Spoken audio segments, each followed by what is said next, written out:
מוסרים את נפשם ונלחמים את מלחמת השם בעמלק, שיחזרו כולם לשם. ריבונו של עולם, חוטאים נקמה.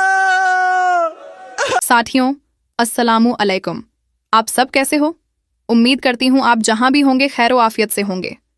जैसा कि हमने पिछले 2 साल में कई बार दोहराया, सुपर पावर अमेरिका का जनाजा उठेगा, चीन और रूस के साथ मिलकर मिडिल ईस्ट कब्र खोदेगा, फिलिस्तीन दफनाएगा और इजराइल रोएगा। 3 महीने देर से सही आज वही हालात बन चुके हैं। चलिए जानते हैं विस्तार से। आप देख रहे हैं SD24। मैं हूं मैरा कुरैशी।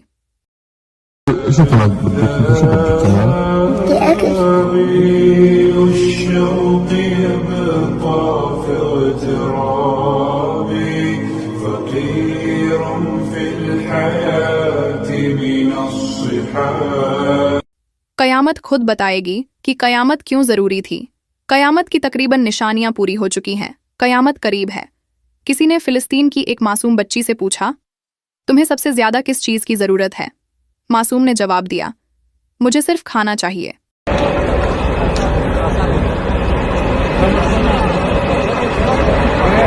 आज बड़े बड़े सुपर पावरों की लड़ाई में अक्सर लोग फिलिस्तीन को भूल चुके हैं। फिलिस्तीन की भूख भुला दी गई। फिलिस्तीन के रमजान, फिलिस्तीन के रोजे, फिलिस्तीन के शहीद, फिलिस्तीन के आंसुओं को हम सब ने भुला दिया। हर किसी की नजरें अब ईरान, अमेरिका और इजराइल के बीच शुरू जंग पर है। लोगों को चैन नहीं है। अंदाज लगाए जा रहे हैं नेतन्याहू मारा गया या जिंदा है।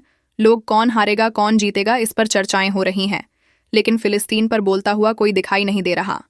एक बड़ा तबका हमेशा से ज़ायोनिस्ट साजिशों में फंसा रहता है और इस बार बजी फंस चुके हैं।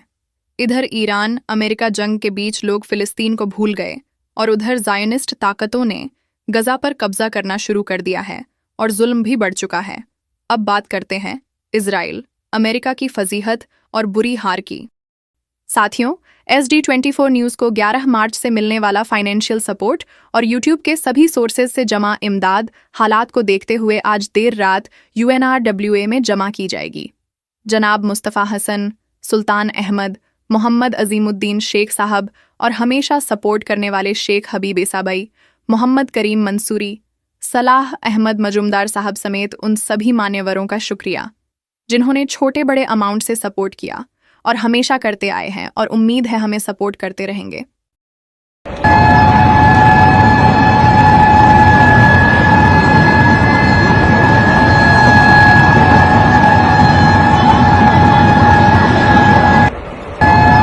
स्क्रीन पर दिखाई दे रहा वीडियो इजराइल के तेल अवीव का है।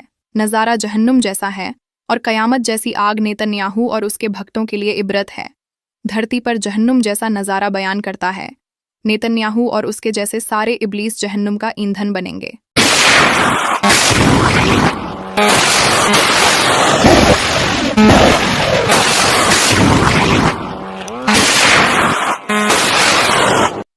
हाल ही का एक वीडियो सोशल मीडिया पर धमाल मचा रहा है। दावा किया जा रहा है कि ईरान ने इजराइल पर 290 से ज्यादा मिसाइलें और 500 से ज्यादा ड्रोन दागकर बड़ा हमला किया है। इतने बड़े पैमाने पर मिसाइल और ड्रोन हमले को मिडिल ईस्ट के हालिया इतिहास में सबसे बड़े हमलों में से एक माना जा रहा है। इससे पहले इतिहास में इराक के सद्दाम हुसैन ने गल्फ वॉर के दौरान ऐसी ही स्कड मिसाइल दागी थी।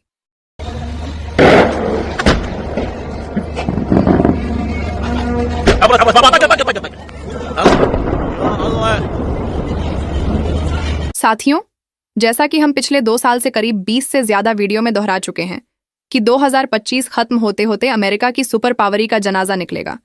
कब्र फिलिस्तीन खोदेगा और रूस चीन के साथ मिलकर मिडिल ईस्ट के मुल्क उसे दफनाएंगे और कब्र के पास बैठकर नेतन्याहू अनाथ नाजायज बच्चे की तरह चीख चीख कर रोएगा।